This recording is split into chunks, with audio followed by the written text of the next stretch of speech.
Oh, we're back here. I want to get to these new comments we mentioned at the top of the show today on social media from former President Trump. See, it's a long Truth Social post, but what the former president says in short is that he strongly supports in vitro fertilization, and he's calling on lawmakers in the state of Alabama to protect access to that procedure.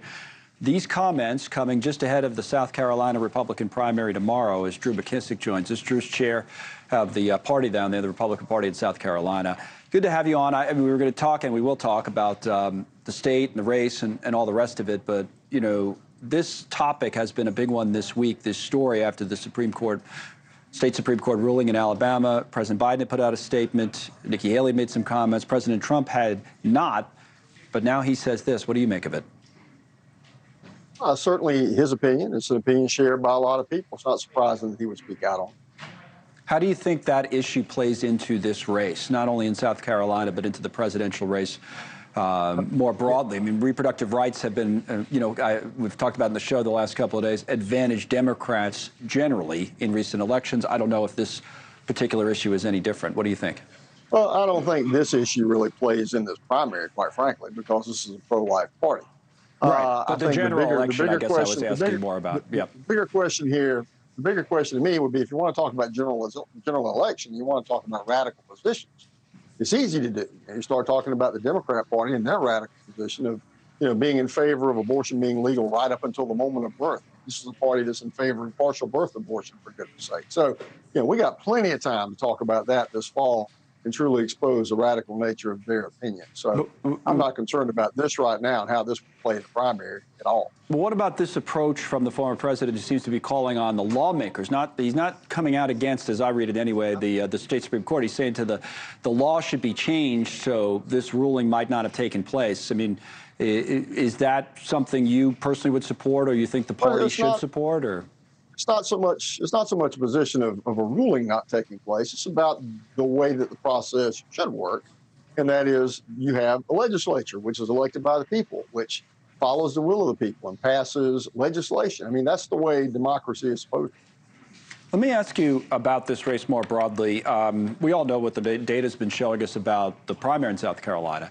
There's still a lot of questions about the party. I mean, it's been a Republican Party that's been kind of split, certainly not evenly, but split nonetheless between the Trump people, and I'm going to call them the Haley people or the anti-Trump people. We had a reporter talking to some voters in South Carolina about the Haley voters.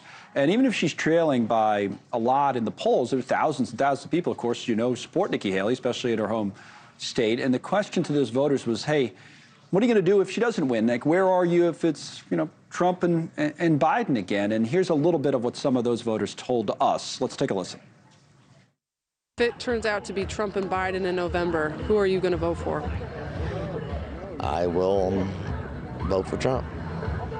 Sounds like reluctantly. Yes. If it were Trump or Biden, you would pick for an alternative. I would.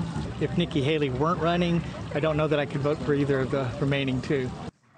So I just bring that up, Drew, to kind of make a larger point that in many ways, even though Nikki Haley's behind in the polls, it might be her voters that decide this thing in the fall. Will the Republican Party come back together essentially and back the nominee, in your view, to whoever it is? We have this discussion after every single primary, and you see the same thing happen after every single primary.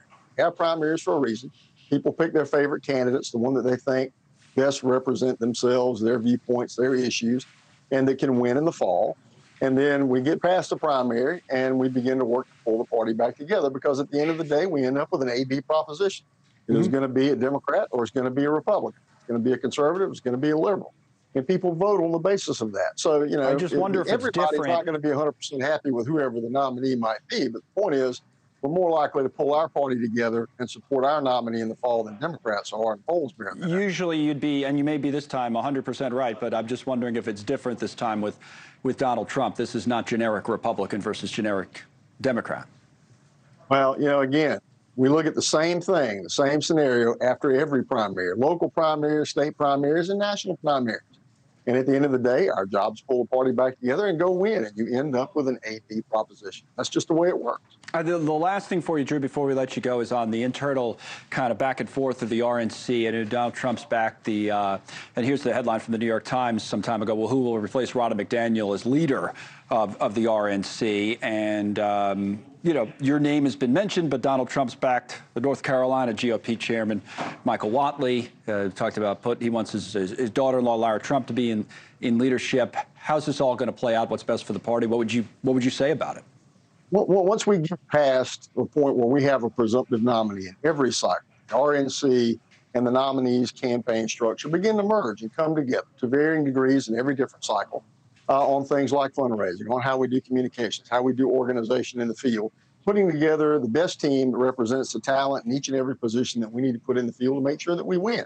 And this is no different than any other cycle in that context. Thanks so much for watching. Just go to joinnn.com to find News Nation on your television provider. And don't forget to click the red subscribe button below to get more of News Nation's fact-driven, unbiased coverage.